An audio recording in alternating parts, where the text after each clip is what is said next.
Fue preguntado por una periodista sobre los sucesos que acaban de acaecer en España. El secretario de Estado, Alexander Haig, dijo: es un asunto interno. En aplicación de lo que se conoce como la doctrina Estrada, de no injerencia en los asuntos internos de un país. De todas formas, hay que, para entender bien el 23F, hay que partir, bajo mi punto de vista, del contexto geoestratégico que se produce en 1980.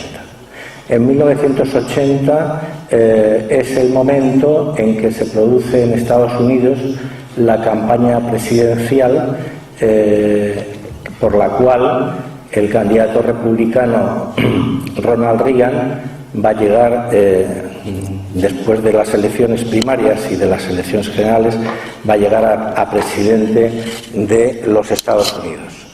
Bien, entonces el candidato Ronald Reagan, en su campaña electoral en 1980 y en el sucesivo enfrentamiento que tiene con el candidato demócrata, va a dar un giro radical a lo que va a ser la política exterior de los Estados Unidos. Es decir, él preconiza que el tiempo de la distensión que se ha vivido internacional con el presidente Carter tiene su fin.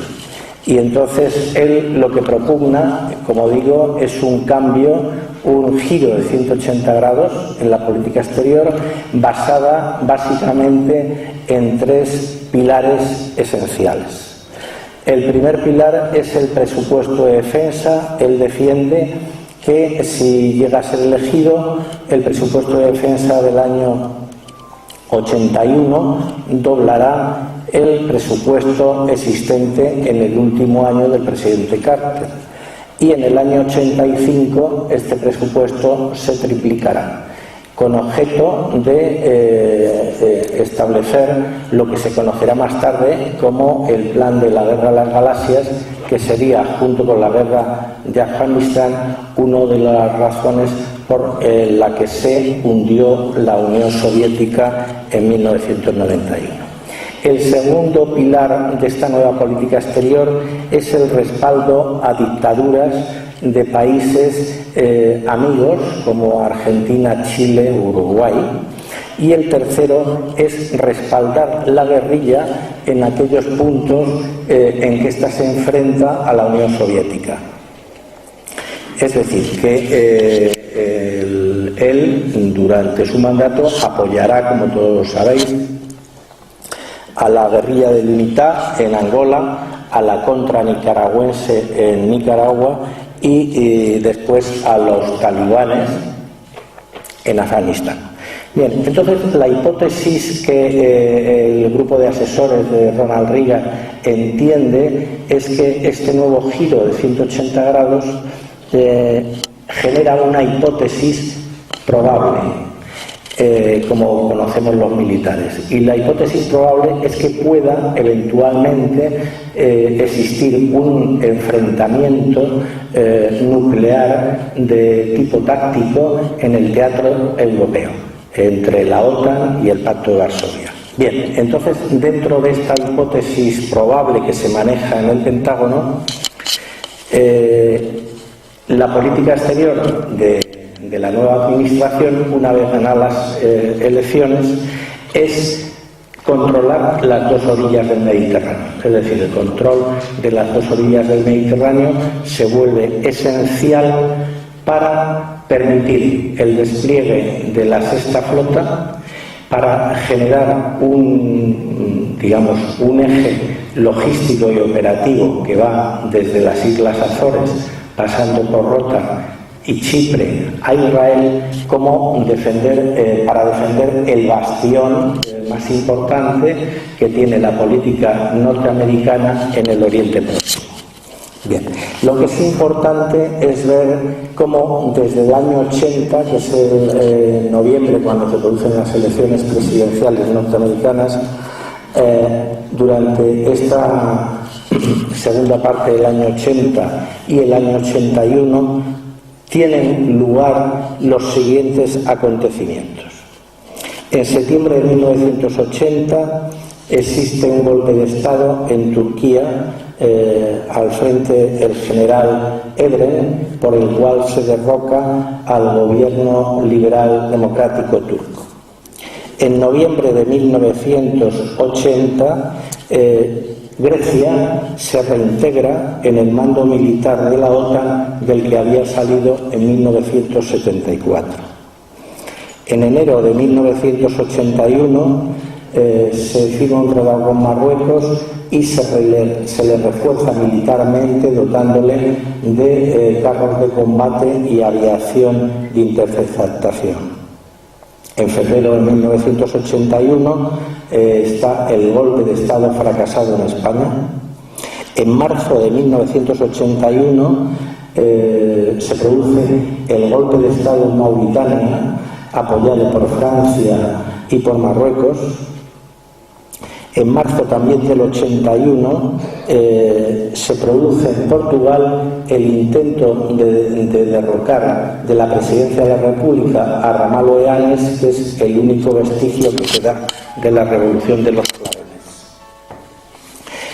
También en mayo de 1981 es descubierta en Italia la trama golpista P2, conocida por todos. Y finalmente, en noviembre de 1981, se produce el primer estacionamiento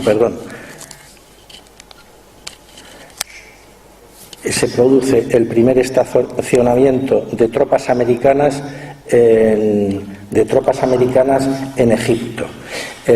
Pues en todo este panorama internacional que he descrito someramente, ustedes ven que precisamente la acción de la fuerza militar de los Estados Unidos se vuelca especialmente en el Mediterráneo con objeto de tener un mar tranquilo y de asegurar, como decía antes, el apoyo a Israel.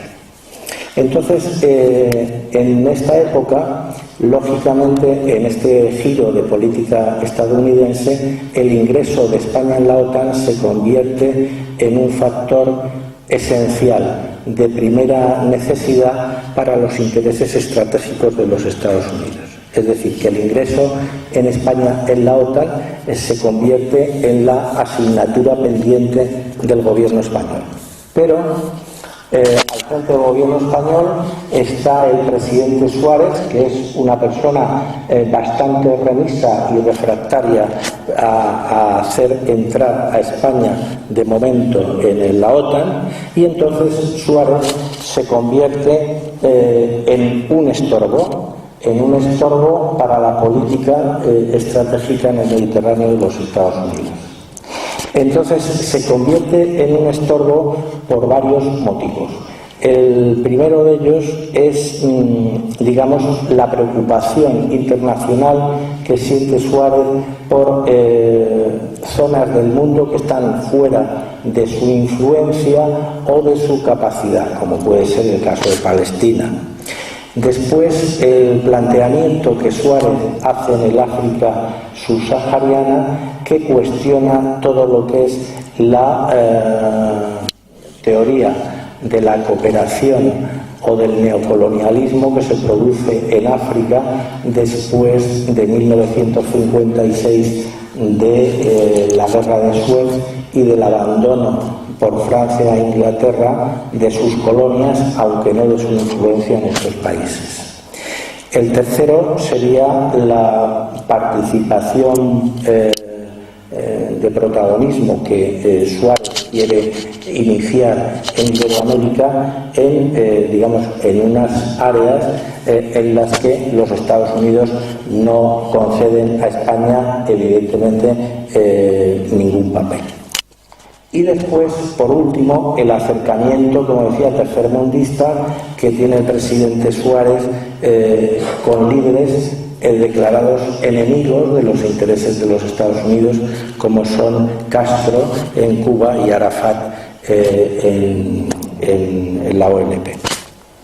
Bien, entonces estamos en 1980, es este momento en que se está en plena campaña electoral, es el final de la primavera, el verano, el inicio del otoño, y entonces el rey de España y varios políticos importantes viajan a Washington, en donde son inmediatamente alertados, digamos, por sus contactos en Washington, de la misma forma que también son alertados por el embajador de los Estados Unidos entonces en Madrid, Terence Tolman, y por el jefe de la estación de la CIA existente también en la calle Serrano.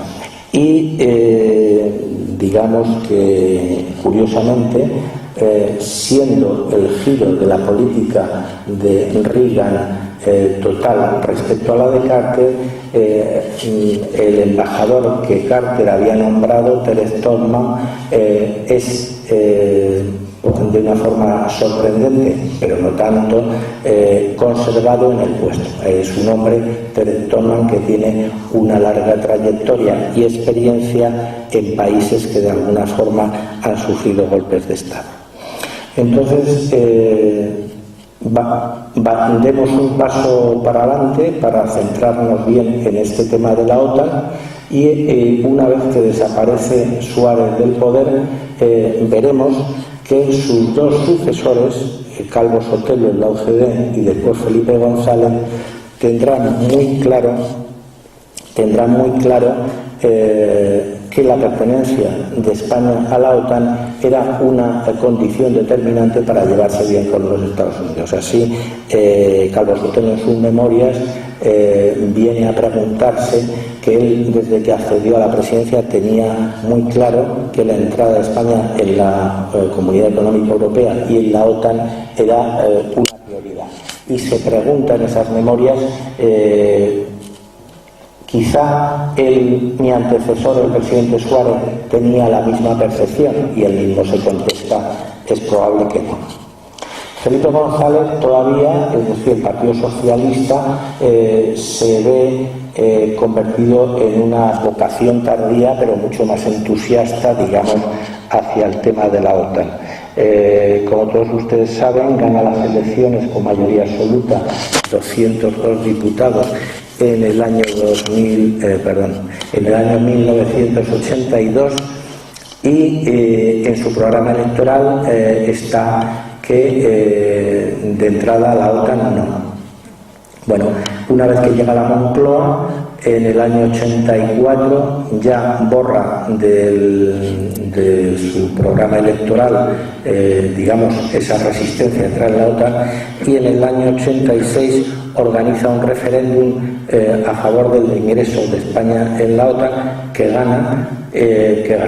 Y uno de los militantes de los primeros momentos más entusiastas de que España no entrara en la OTAN, que es Javier Solana, termina siendo secretario general de dicha organización. Bien, pues cuando España inicia la transición política, digamos, de la mano de UCD y del gobierno de Suárez, el aspecto primero que yo quería que ustedes tuvieran como una especie de marco o de traspantojo después, donde vamos a encuadrar el golpe de Estado en sí. Como digo, este factor externo que he puesto, me he referido primero a los Estados Unidos, termina en esta exposición con el apoyo financiero que reciben los partidos españoles para llevar adelante su actividad política. El apoyo financiero que se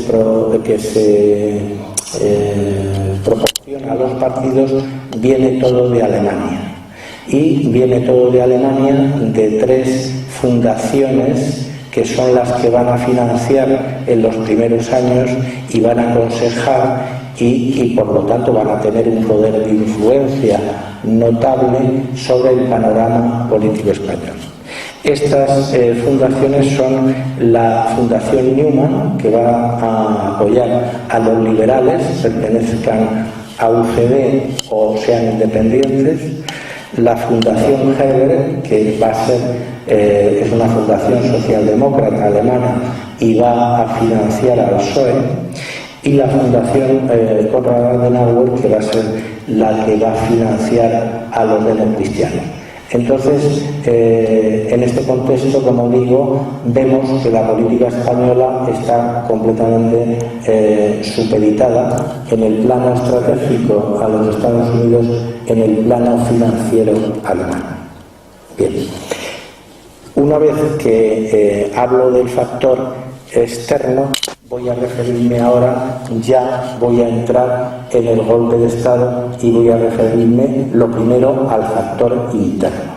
El primer factor interno que nos encontramos en esta época son las Fuerzas Armadas. Las Fuerzas Armadas constituyen un poder fáctico, es decir, son un poder que tienen un poder real en las instituciones, tienen un poder real en la sociedad y no tienen un poder reconocido por la Constitución.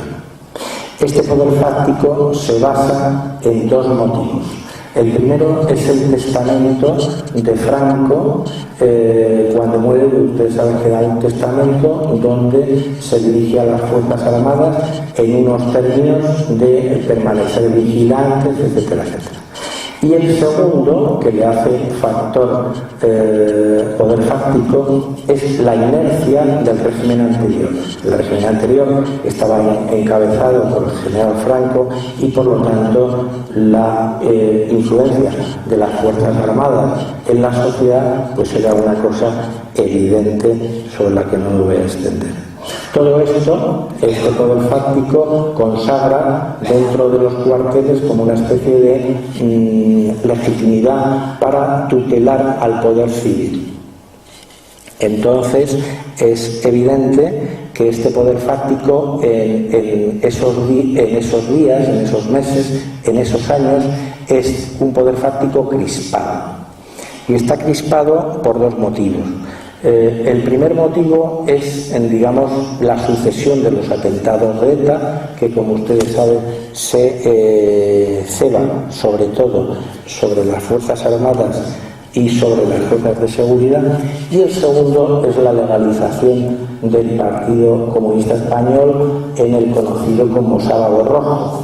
Aquí Suárez comete un gran error. Comete un gran error porque unos meses antes de la Semana Santa del año 80 se reúne con los militares de más alta graduación y les promete que nunca en España se va a legalizar al Partido Comunista. Entonces llega el Sábado Santo y legaliza el Partido Comunista, lo cual estaba evidentemente en su derecho, pero los militares de entonces se sienten engañados. Y aquí es donde Suárez, en mi opinión, comete un error, no por legalizar al Partido Comunista, sino por engañar a unas personas en las que yo creo que si les hubiera explicado la necesidad de legalizar el Partido Comunista, pues le hubieran comprendido, sobre todo porque era una cosa aceptada también por la Embajada de los Estados Unidos. Y este error que comete Suárez, lamentablemente, se lo hace cometer el hombre militar que tiene el más cerca, que es el general Gutiérrez Mellado, que podía, desde luego, haberle explicado al presidente la sensibilidad, no del tema del Partido Comunista, que también, pero sobre todo que a los militares es un mal camino, sobre todo si están en un periodo de poner trabas al desarrollo democrático, es un mal camino engañarlos. O sea, es una cosa que les puede legitimar, llamemos en su cabeza. Entonces, esta deslegitimación de Suárez por parte del ejército hace que Suárez, en aquellos momentos, en los últimos meses de 1980, se encuentre en una soledad absoluta. Está solo porque el rey ya no le apoya, el rey ya ha recibido sus mensajes de Washington y de que el tiempo de Suárez ya no interesa. Los varones de la UCD están, digamos, convertidos en unos reinos de taifas en donde las familias de UCD proliferan y producen la división total del equipo del partido. Tampoco tiene apoyos internacionales, es decir, se le ha dejado muy claro que Estados Unidos no cuenta con él. Los militares están evidentemente encrespados por el tema del Partido Comunista y por ETA, y la banca le da a entender en sucesivos mensajes de que no es él un activo, es decir, que no tiene futuro y por lo tanto la banca no va a apostar por él.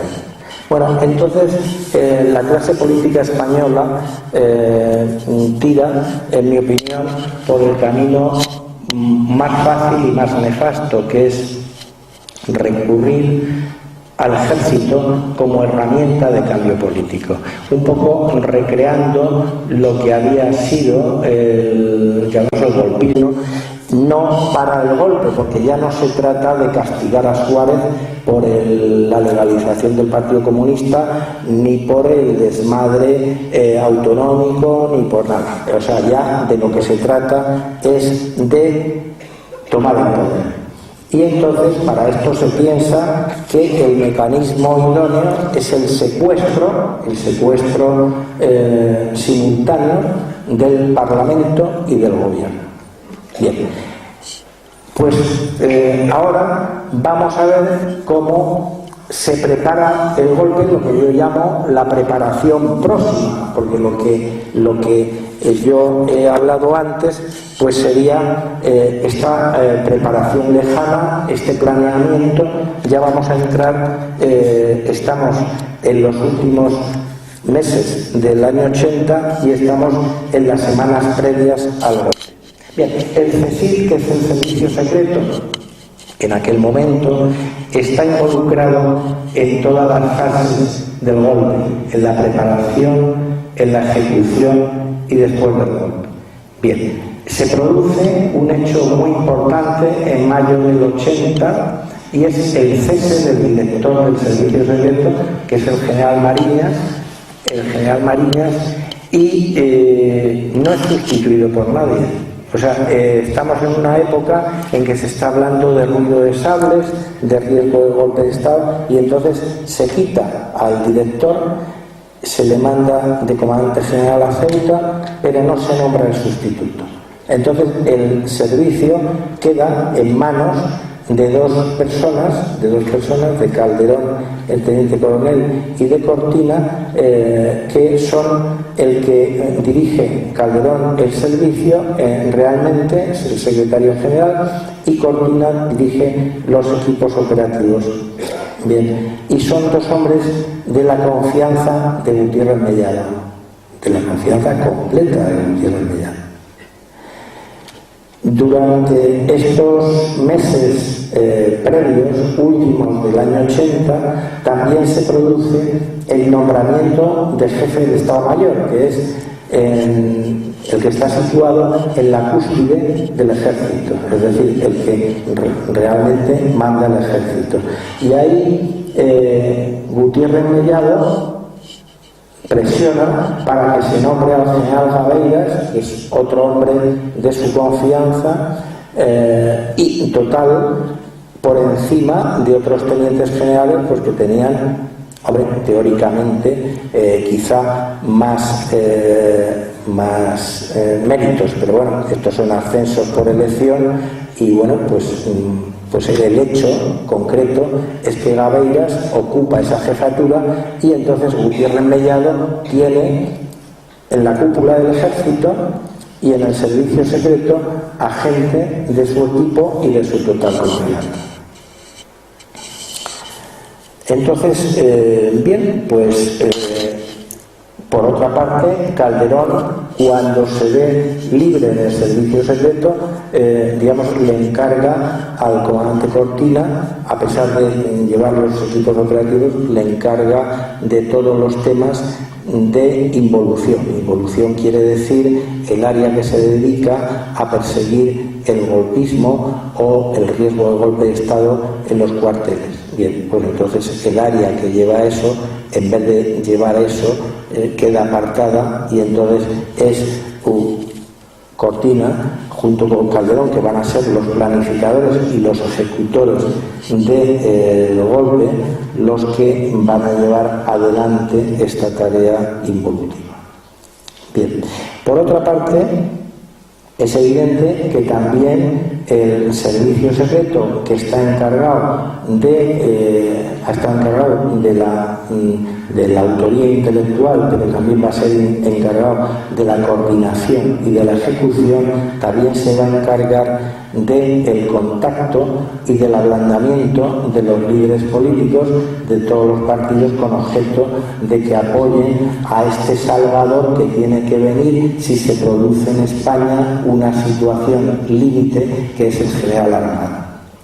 Entonces Calderón se va a encargar del PSOE, las personas de Luis Solana, Enrique Mújica y tal, sobre todo, y Cortina se va a encargar de Alianza Popular vía Fraga, y de UCD con Gabriel Cisneros. Esto se va a encargar el comandante Cortina, quien también, debido a sus excelentes relaciones con la embajada americana, va a ser el que va a establecer los primeros contactos a mediados de los 80 con el embajador, con el jefe de la CIA en España, y también, lógicamente, con el nuncio de la Santa Sede, Monseñor Innocenti, que, como ustedes saben, son los dos ejes de la política exterior en aquella época más influyentes en España.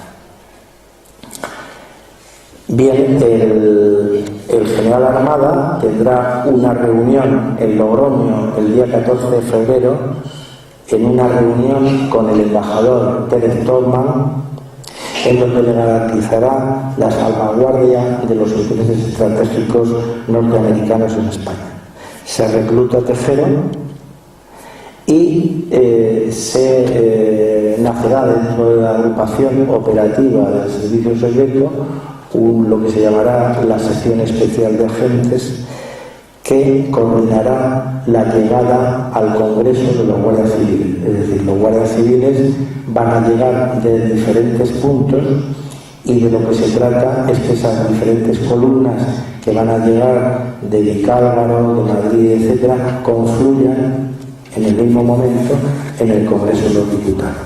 Bien, con Chiqui Venegas y con Mújica Herzog, donde obtiene el respaldo del partido. Ese periodo en el mes del golpe de Estado, el comandante Cortina va a ver al rey, a la Zarzuela, 11 veces en 23 días, sin que esas entrevistas estén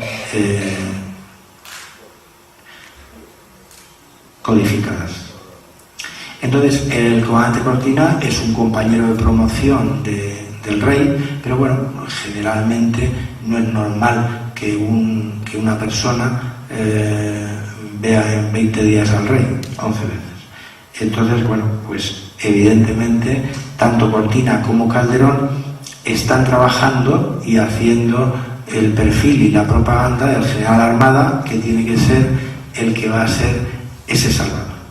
Bien, entonces hay que tener en cuenta que el general Armada, que es segundo jefe de Estado Mayor, no está en la cadena de mando del CSIC. Es decir, que hay un general que tiene al CSIC, que está trabajando para él, y que realmente no debe trabajar para él porque está fuera de la cadena de mando. Es decir, el CSIC o el servicio secreto, para quien tiene que trabajar, es para la presidencia del gobierno, no para el segundo jefe de Estado Mayor. Bien, y bueno, el día del golpe se va a producir otro hecho importante, que es que la tropa la tropa de los cuarteles, la tropa de las unidades armadas, tiene que salir a las 5 de la tarde de paseo, como está ordenado en la orden de capitanía, y ese paseo queda cancelado y la tropa queda cuartelada, con lo cual evidentemente las unidades armadas todas sabían que algo iba a pasar, porque si no, los soldados hubieran salido de paseo. Y llega el general Torres Rojas, antiguo jefe de la división acorazada, años atrás, llega desde La Coruña, donde estaba de gobernador militar, para hacerse cargo de la división acorazada, del mando, puesto que consideraban que su jefe era un poquito blando.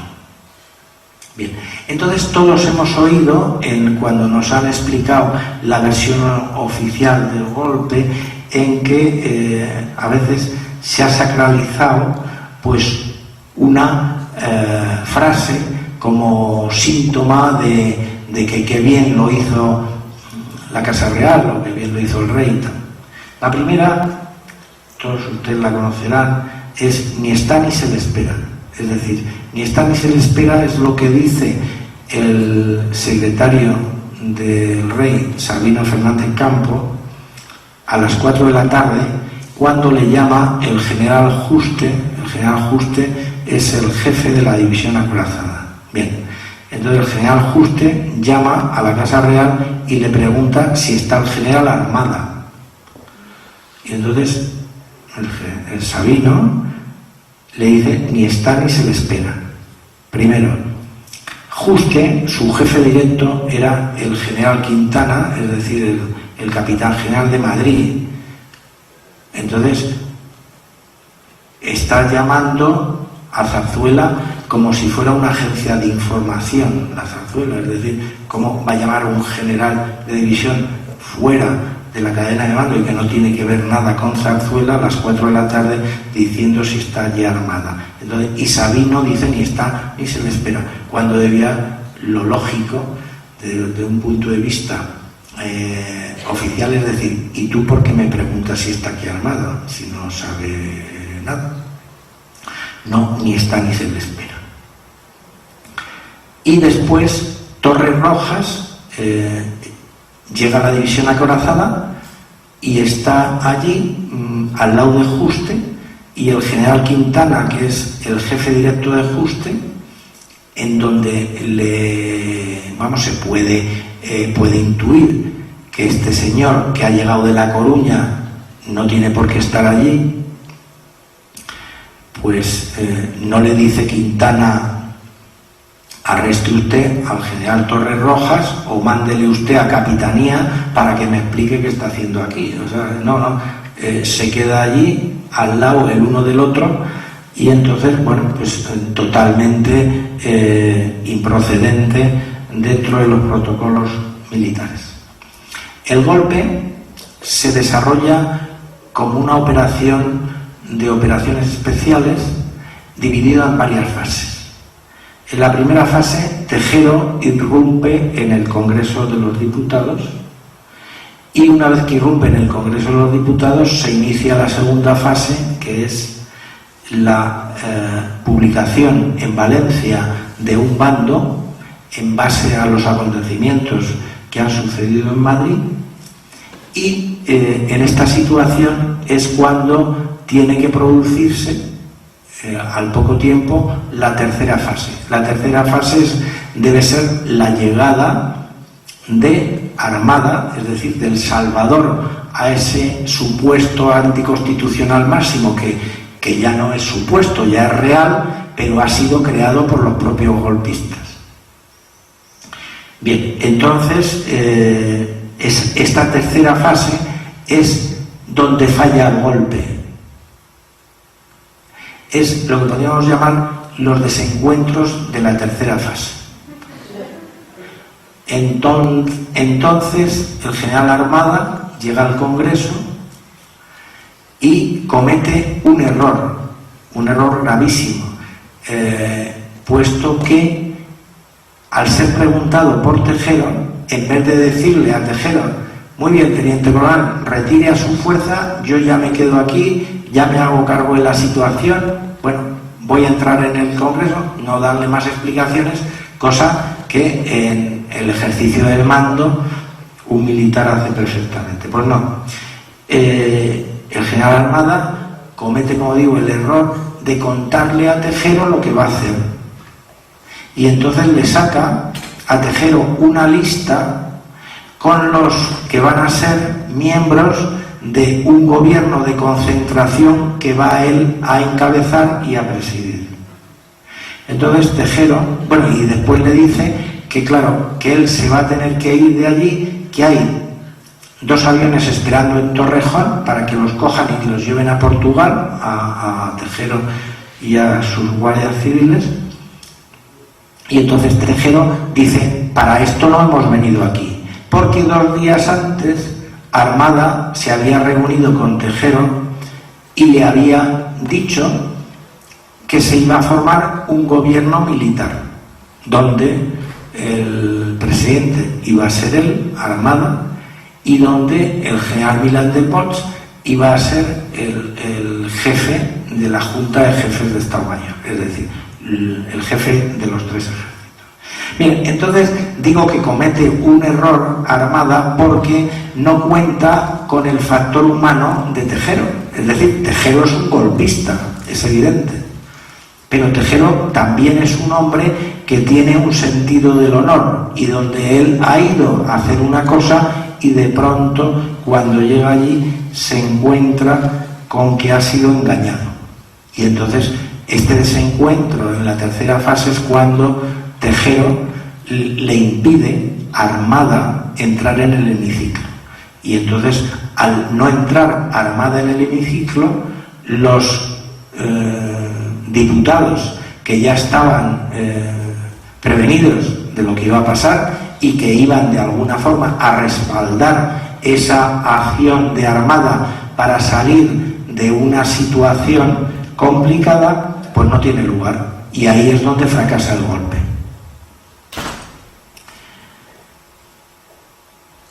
Bien,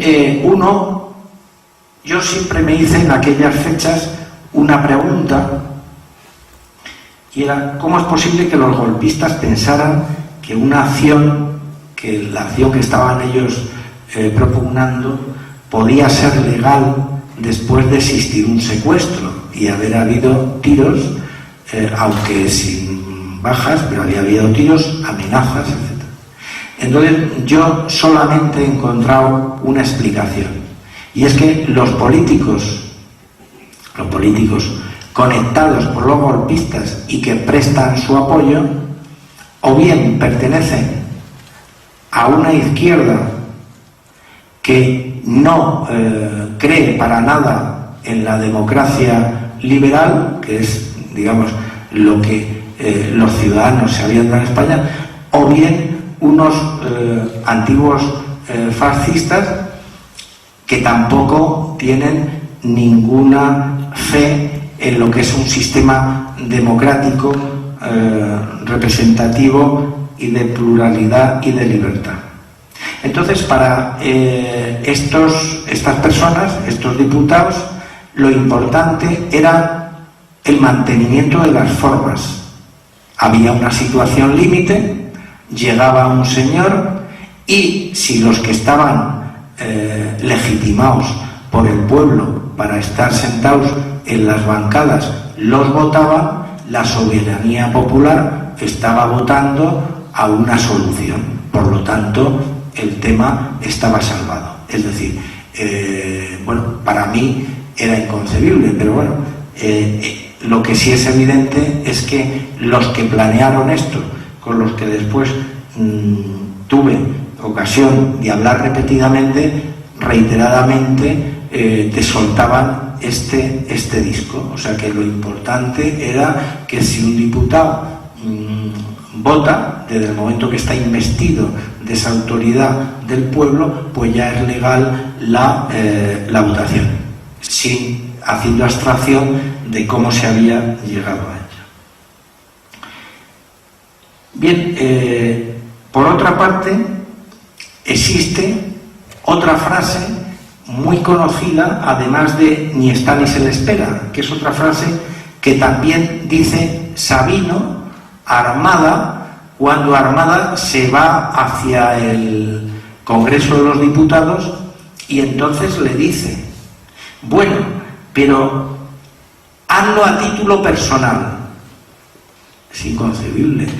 En la vida militar y en cualquier funcionario, si alguno de ustedes es funcionario, es inconcebible que un funcionario haga una gestión de carácter público a nivel personal. O sea, cuando uno, y en el ejército más, o sea, cuando uno va a hacer una gestión, va como lo que eres, no vas como Madre Teresa de Calcuta ni como nada, vas con arreglo al grado que tienes o a la función que desempeñas. Y cuando Gabeiras le despide, sale a despedir, Gabeiras, que es el jefe de Armada, le sale a despedir y le dice: a tus órdenes, presidente. Bueno, entonces realmente cuando Tejero hace fracasar el golpe,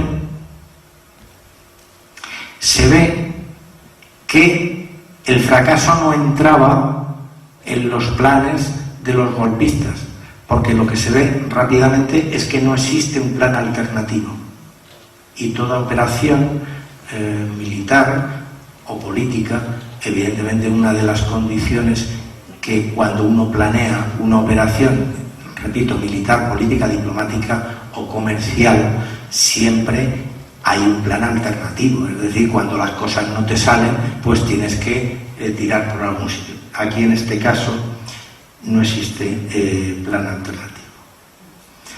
Y cuando el golpe ya está en marcha, Tejero está dentro de tal, el comandante Cortina a las 8 de la noche llama a la plana mayor de los grupos operativos y le dice al jefe de la plana mayor que los equipos que están vigilando la carretera de La Coruña y la carretera a Extremadura, que se retiren porque la división acorazada va a salir.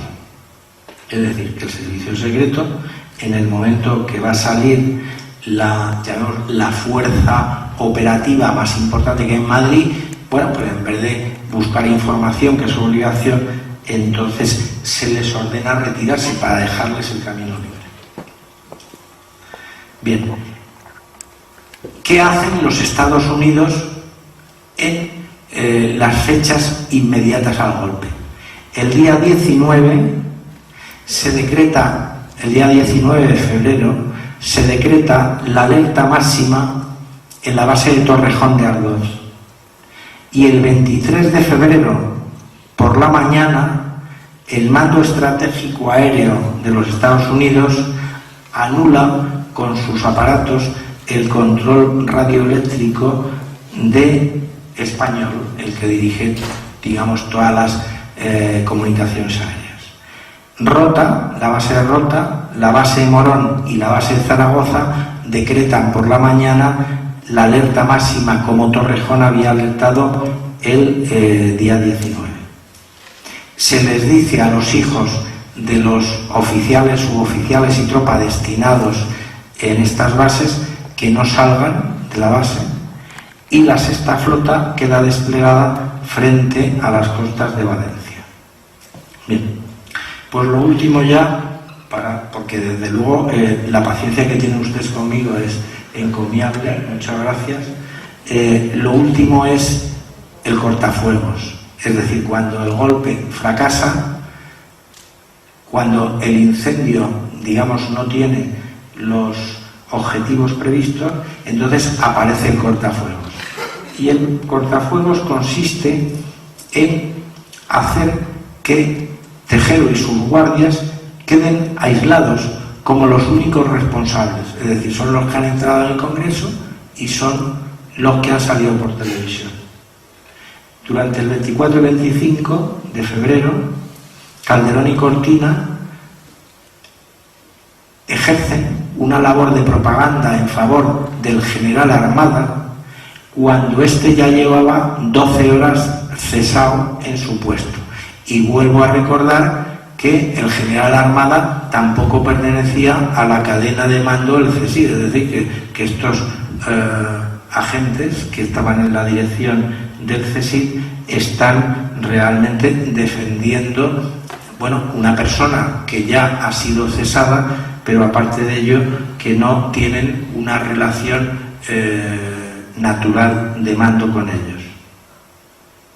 Calderón es informado en la madrugada del día 24 por mí mismo de que el jefe del golpe es el general Armada a las 5 de la mañana, y a partir de ese momento se inicia en el servicio secreto un acoso sobre los agentes del CSIC que han permanecido leales al gobierno y que han defendido la Constitución.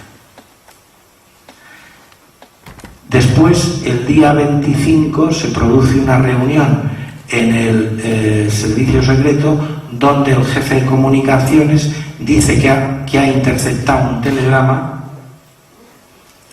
y entonces el telegrama pone: Jaime, ahora vas contra la corona. Un telegrama que había sido captado en las horas del golpe. Y otro segundo telegrama que también ha sido interceptado de Zarzuela, dice: después de este mensaje ya no puedo volverme atrás.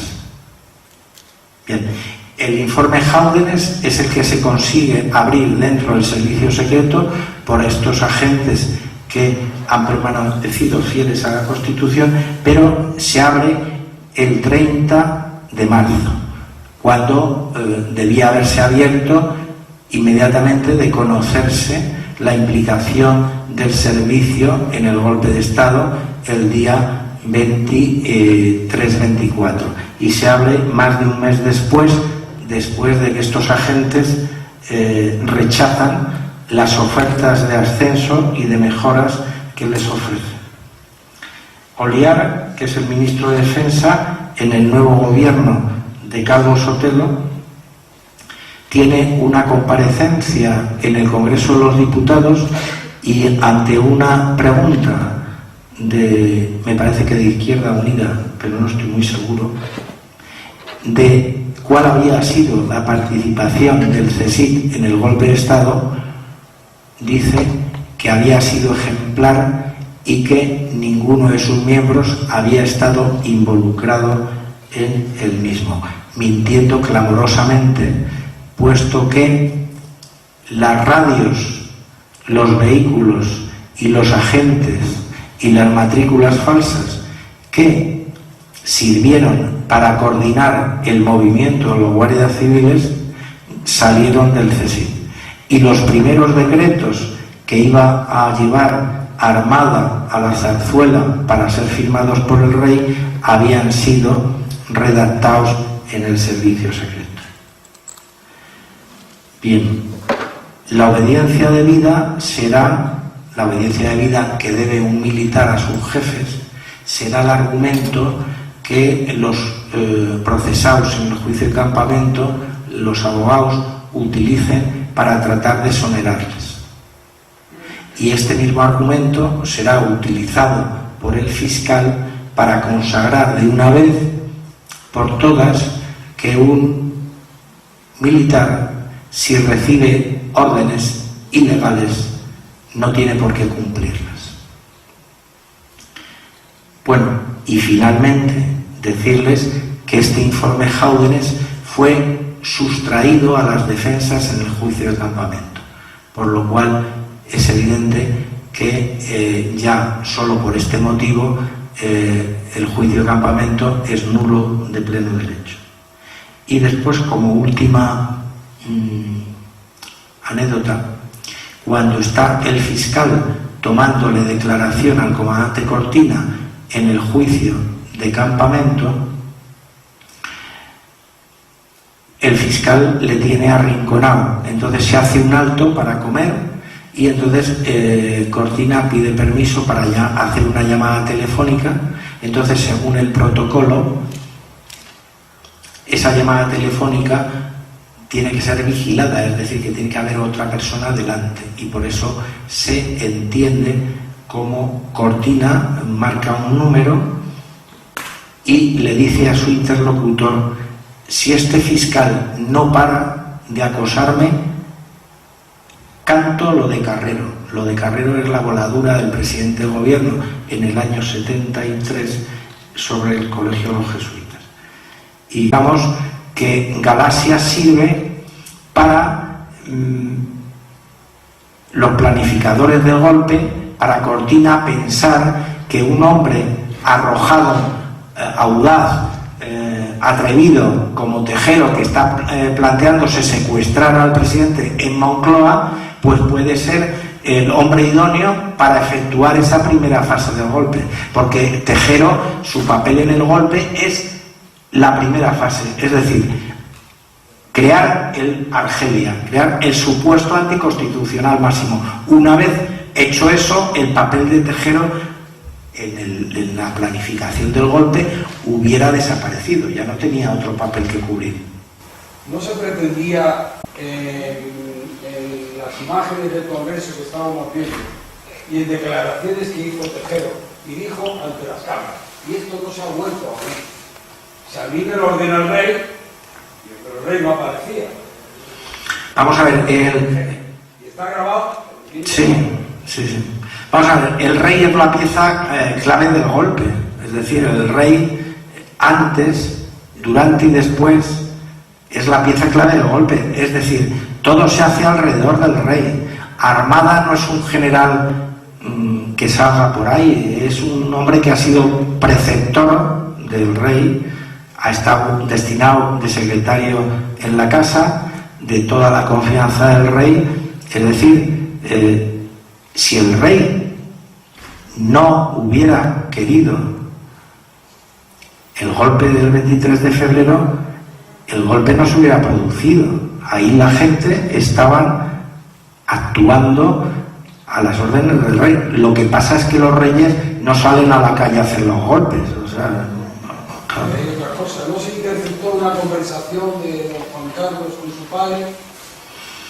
Sí, hay unas cintas de todas las conversaciones que se produjeron por los teléfonos oficiales de esa noche, del que se conoce el análisis que hizo el ministro del Interior de la época, que era Juan José Rosón, y dijo: esas cintas tienen una información que son dinamita y es mejor que no se conozcan.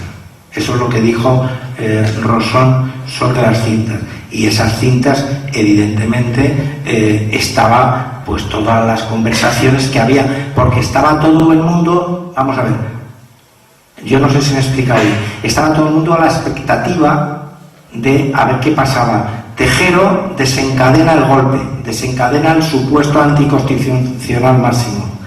Se produce el bando de Milans y todo el mundo está esperando lo que va a hacer Armada, que es entrar en el hemiciclo y hacer el plan que está pensado. Entonces, una vez que los diputados voten y formalmente se diga que esa es la solución, pues entonces Armada se va a la zarzuela con unos decretos que tenía ya fabricados, con objeto de nombrar su gobierno y hacer pues lo normal. Es decir, que lo que pasa es que, como he dicho antes, en el momento de la tercera fase se produce el desencuentro y entonces Tejero se siente engañado y para el golpe.